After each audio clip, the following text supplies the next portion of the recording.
Now, of course, these militarists are not a majority anywhere. Why don't the sensible people outvote them and insist on a general reduction of armaments? They have got the League of Nations, the International Court of Justice, and the Kellogg Treaty for the complete renunciation of war. Do they want more treaties still? No. What they want is to be sure that the nations who have signed these treaties mean wholeheartedly what they say and can be trusted to do it. There has been in many nations hesitation or inconsistency or worse, but it is no use blaming other nations. One of the great causes of the present lack of confidence throughout Europe has been the policy of our own Tory government. The Tories do not as a rule openly profess this principle of Mr. Churchill's, but most of them believe it in the back of their minds, and that is why they cannot carry out a consistent peace policy. The policy of the government has been to sign treaties of peace and arbitration and then make reservations and loopholes so that no one can trust the treaties.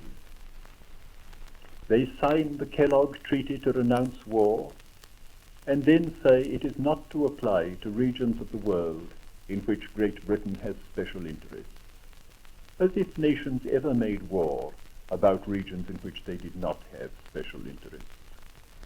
They sign the statute setting up an international court of justice, but stipulate that they shall not go to it unless they like.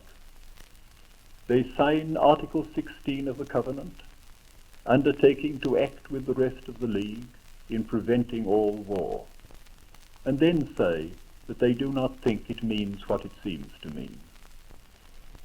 They declare that war with America is unthinkable, and then refuse to make an agreement limiting navies because it might be inconvenient in case of war with America. They promise again and again to join in a general reduction of armaments, and every time they make difficulties which prevent agreement. No wonder there is lack of confidence everywhere. The Liberal policy is that Great Britain should keep her word and show the world that she means to keep her word. We want no loopholes or prevarications. We have signed the covenant of the League of Nations, and we will live up to it. We have signed a treaty renouncing war, and we do renounce war. We have set up a court of international justice, and we will abide by its decision on all legal issues, even if we could get better terms by threatening to use force.